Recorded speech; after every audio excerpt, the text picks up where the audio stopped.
The chief of the New Hope Volunteer Fire Department resigned, and several firefighters turned in their gear. Local 3's Abigail Martin spoke with him and the firefighters to learn more.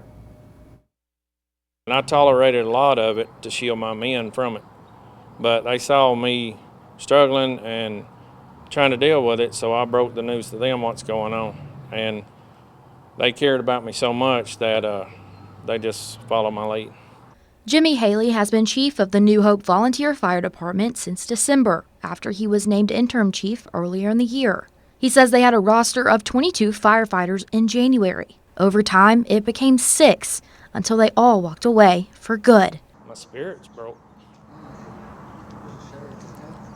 I mean, you put a lot of work into something, and then it comes down to this. All because of one guy. Haley says Mayor Mark Myers made conditions unbearable for the whole department. Staying after meetings, getting cussed, getting threatened. Haley says New Hope was called to give mutual aid for a fire on the interstate on June 5th. He describes it as no man's land because it is not in any department service area.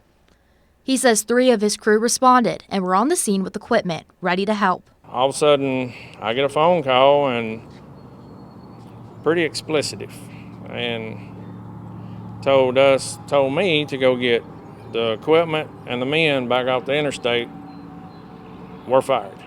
Former Assistant Fire Chief Brandon Gillum says that call from the mayor is what pushed them to quit. And Gillum says another issue hanging over the department is they have never seen proof of insurance. Well, that's supposed to be public record. We're supposed to have that in case somebody gets hurt, so we know what procedures we got to go to. And then in the workman's comp part, we got to know who we got to call.